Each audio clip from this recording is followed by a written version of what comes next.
미국 출신의 세계적 베스트셀러 작가인 스티븐 킹이 있습니다. 미저리를 통해 최고의 공포소설 작가로 자리매김한 스티븐 킹은 지난 2006년 자신의 원작 셀을 바탕으로 한 세심한 각본 작업을 통해 영화 셀, 인류 최후의 날을 탄생시켰습니다. 그래서 이번 시간에는 정체 모를 휴대폰 전파로 인해 인류의 뇌가 리셋되어 좀비로 변하게 되면서 시작되는 인류 멸망 과정을 그린 소설 셀과 원작을 완벽하게 재현한 영화를 지금부터 자세히 분석해 보겠습니다. 작가 스티븐 킹은 휴대전화가 우리 인류와 놀라울 정도로 친밀한 관계를 갖고 있지만 언젠가는 우리 인류를 겨냥해서 거대한 재앙을 가져오는 기계라는 점을 자신의 소설인 셀을 통해 경고했습니다. 원작 소설에서 묘사된 휴대폰은 일상생활의 필수 불가결한 물건이지만 결국에는 미지의 전자파를 통해 인류를 조종하고 마지막에 가서는 우리 인류를 멸망시키는 도구로 묘사됐습니다. 특히 소설 셀에서는 주인공인 만화가 클레어 리델의 눈을 통해 휴대폰을 사용한 모든 사람들이 갑자기 좀비가 되어서 서로를 죽이는 끔찍한 광경이 생생하게 묘사되었습니다. 이러한 소설의 내용은 영화에서는 화면을 통해서 더욱 극명하게 드러납니다. 좀비로 변해버린 사람들의 포악한 모습이 현실적으로 묘사됐기 때문입니다. 광기에 빠진 좀비들 가운데에서 살아남으려는 한 가정의 아버지인 클레이를 집중적으로 조명해 그의 몰입을 더했습니다. 이 영화의 감독은 셀은 개인의 멸망과 모든 인류의 파멸에 관한 이야기라면서 개인과 집단의 전쟁이지만 단순한 전쟁이 아니라 인간 존재에 관한 논쟁이라면서 주인공 클레이의 눈을 통해 멸망 직전의 지구 상황을 묵직하게 담아냈습니다. 구체적인 내용을 살펴보면 어느 날 갑자기 휴대폰을 통해 방출되는 정체불명의 전파 신호로 좀비가 된 사람들을 원작 소설에서는 폰 사이코로 표현했습니다. 그리고 좀비로 돌변한 사람들은 전파를 받지 않은 정상인들의 목을 물어뜯는 등 전형적인 좀비의 모습을 보이기 시작합니다. 그렇지만 전파로 움직이는 좀비들은 일정한 질서를 지키면서 몰려다닙니다. 주인공 클레이는 피난민 가운데 만난 괴짜 무신론자이자 기관사 출신의 톰 맥코트와 어머니를 잃은 소녀 앨리스와 함께 자신의 아내와 아들을 구하기 위해 험난한 여정에 나서게 됩니다. 영화에서 무엇보다 충격적인 것은 좀비들이 스스로 진화 과정을 겪으면서 휴대전화에 전파가 없는 상태에서도 스스로 전파를 발산해 정상인들을 감염시키게 된다는 것입니다. 기존의 영화에 등장하는 단순한 좀비가 아니라 스스로 학습 능력을 갖춘 것이 큰 차이점이라고 할 수 있습니다. 영화 진행 과정에서 앨리스는 결국 좀비에게 공격을 당해 머리에 치명상을 입고 사망을 하게 됩니다. 그리고 마지막에 가서 주인공 클레이는 자신이 그토록 찾아 헤맸던 아들과 재회를 하게 됩니다. 그런데 그의 아들은 이미 좀비로 변해 있었습니다. 클레이는 아들을 구해보려고 안가임을 쓰지만 아들이 발산한 전파에 감염된 클레이는 결국 아들을 구하지 못하고 좀비가 돼버립니다. 그리고 그는 전파의 노예가 되어서 자신과 함께했던 일행을 뒤쫓아가는 상상 속의 메타버스 월드에 갇힌 채 영화는 막을 내립니다. 그럼 지금부터 영화 셀에 소개된 내용과 관련해서 몇 가지 부연 설명하도록 하겠습니다. 스마트폰은 기술이 발전할수록 더 많은 일이 가능하도록 발전돼 왔습니다. 그리고 우리 삶의 여러 부분에 도움을 주고 있습니다. 우리는 이 스마트폰이라고 불리는 똑똑한 기계비서를 갖게 된 것입니다. 스마트폰은 어떻게 활용하느냐에 따라서 유쾌한 친구, 도서관, 신문, 놀이동산, 그리고 극장의 역할을 할 수가 있습니다. 스마트폰은 우리 일상에서 가장 많은 부분을 함께하는 도구입니다. 그만큼 우리 삶에 있어서 없어서는 안 되는 기회가 됐습니다. 이것은 반대로 말하면 스마트폰 하나만 잘못돼도 우리 삶은 송두리째 파괴될 수 있다는 의미이기도 합니다. 이것은 영화 킹스맨 시크릿 에이전트나 영화 셀과 같은 황당한 설정이 아니어도 가능합니다. 두 영화에서는 악당이 스마트폰에 무차별로 전파를 흘려보내 사람들의 이성을 마비시킵니다. 영화 킹스맨에서는 IT 기업 CEO인 발렌타인이 자신이 공급한 유심칩을 통해서 괴전파를 흘려보내고 사람들의 이성을 잃고 폭력적인 성향을 보이도록 만듭니다.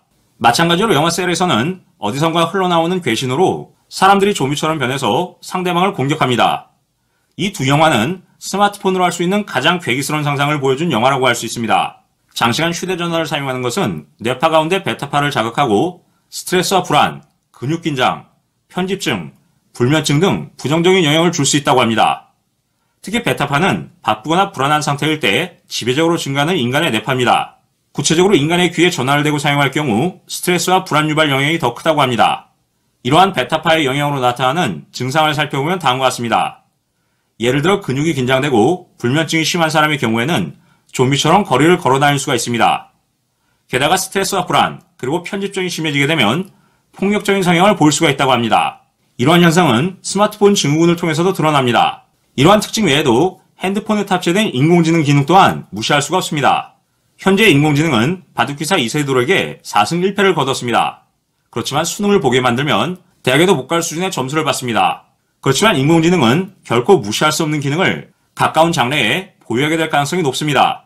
그 이유는 AI의 학습 속도가 인간이 학교나 학원에서 공부하는 것보다 훨씬 빠르기 때문입니다. 충분한 학습 데이터가 확보되면 인공지능은 곧 인간의 수준에 도달하고 이를 뛰어넘게 될 것이라고 합니다. 앞으로 우리 인간은 인공지능에게 점점 더 의존하게 될 것입니다. AI는 가장 가까운 대리운전을 불러주고 길을 찾아줍니다. 기분에 맞춰서 음악을 들어주고 영화를 추천해줍니다. 언젠가 AI가 우리의 행동과 사고 그리고 감정을 지배할 가능성도 배제할 수가 없습니다. 다시 말해 인간이 정체되고 인공지능은 진화하는 것입니다. 이 때문에 스티븐 호킹 박사는 2014년 다음과 같은 말을 남겼습니다.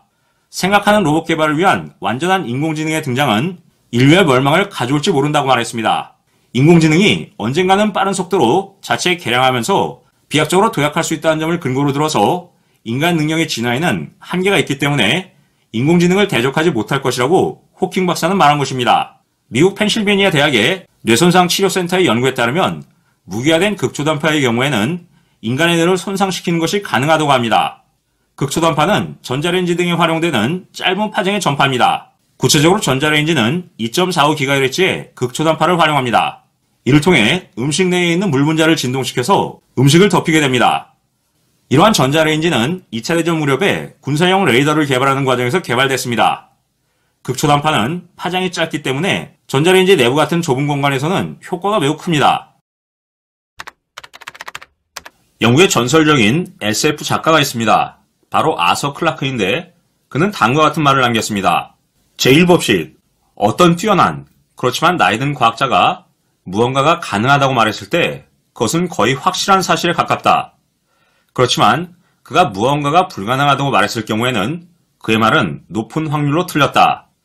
제2법칙, 어떤 일의 가능성의 한계를 알아낼 수 있는 유일한 방법은 바로 불가능한 영역에 아주 살짝 도전해보는 것뿐이다. 제3법칙, 충분히 발달한 과학기술은 마법과 구별할 수 없다. 이렇게 말했습니다.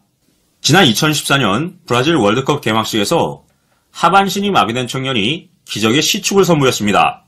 그는 특정 이미지를 떠올릴 때 방출되는 뇌파를 이용해서 로봇 다리를 움직였고 축구공을 멋지게 차 날렸습니다. 이듬해 미국에서는 뇌파의 움직임으로 드론을 날리는 브레인 드론 대회가 열렸습니다.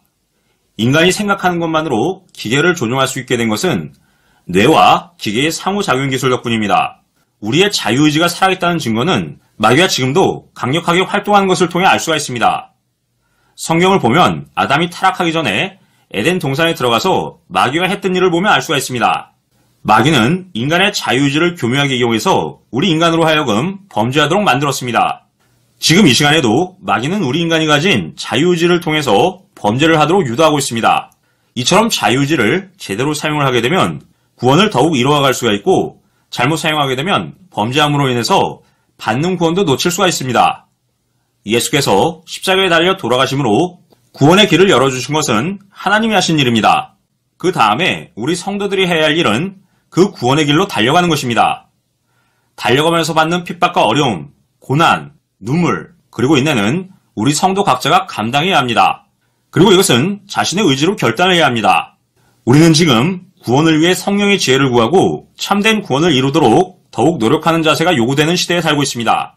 구원은 하나님의 절대 주권 안에서 인간의 자유의지를 통한 순종이 하나가 될 때 이루어질 수 있습니다. 그런 점에서 지금 이 시간 인공적으로 우리 인류의 뇌파를 조종하려는 하는 세력이 하는 일은 모두 우리를 하나님으로부터 멀어지게 만드는 것으로 수렴되고 있다는 점을 제대로 알고 있어야 합니다.